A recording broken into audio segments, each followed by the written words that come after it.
Salam kerahiman. Hari ini 23 April, temanya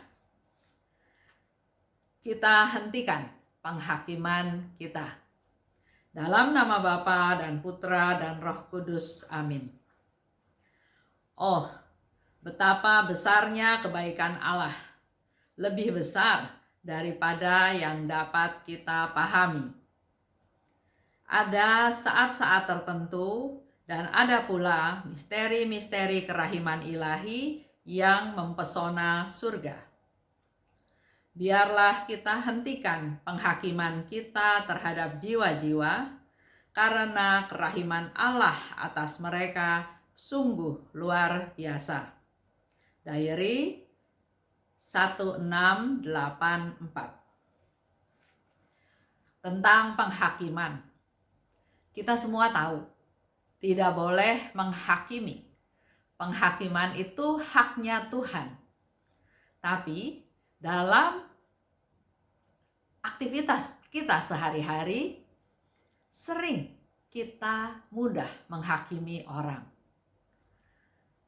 Ke gereja, datang terlambat, langsung kita berpikir, gimana sih?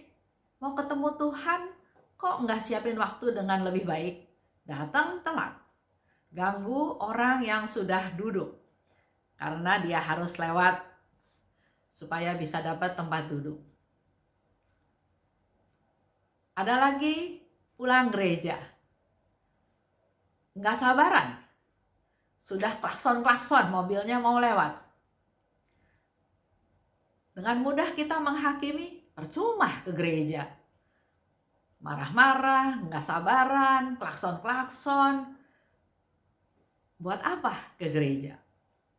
Atau bisa juga kita melihat orang lain melakukan suatu perbuatan baik. Kita juga langsung menghakimi, wah, lagi cari muka, mau pamer.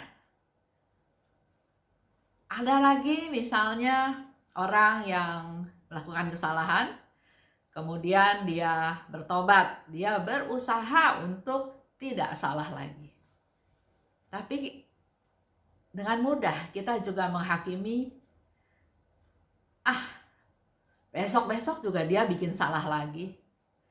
Nggak bakalan disalah. Dia berdosa ya tetap berdosa. Mudah menghakimi. Walaupun misalnya ke gereja, ke misa pagi, kita berdoa, minta supaya Tuhan memimpin hidup kita, supaya kita tidak menjadi orang yang mudah menghakimi.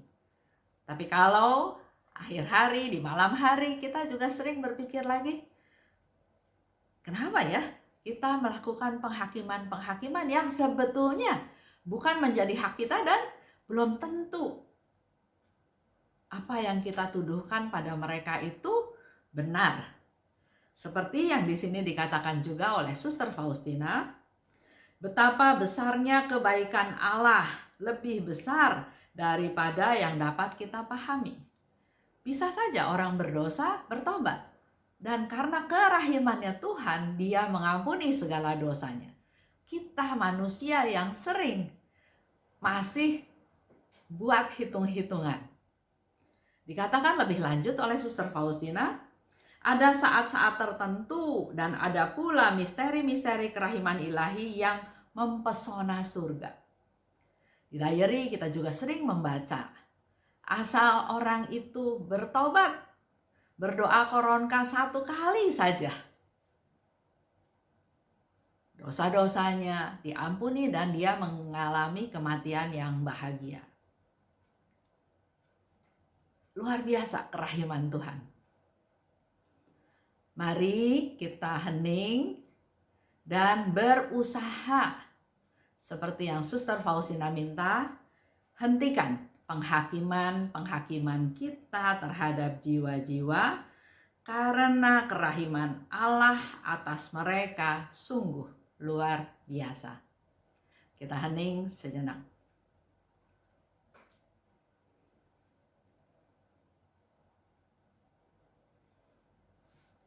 Yesus, Hakim yang adil dan berbelas kasih. Ampuni aku karena aku sering menghakimi orang lain. Yesus, Engkau andalanku. Dalam nama Bapa dan Putra dan Roh Kudus. Amin. Ya, kita sering ya dengan cepat menghakimi orang lain. Karena dengan demikian, dengan kita menghakimi orang lain, kita merasa seolah-olah kita benar, dia salah. Kita merasa happy, merasa nyaman kalau bisa menghakimi atau melihat orang lain salah.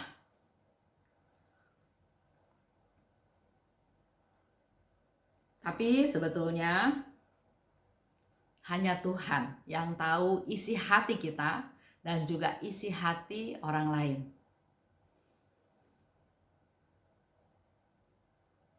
Inilah suatu tantangan yang harus kita hadapi dalam hidup kita sehari-hari. Jangan kejeblos dalam situasi menghakimi orang lain.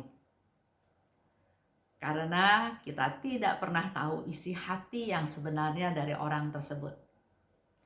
Mari kita mulai hari-hari kita dengan bersyukur pada Tuhan, bersyukur atas segala yang terjadi, dan berusaha semaksimal mungkin untuk tidak menghakimi. Terima kasih. Salam kerahiman.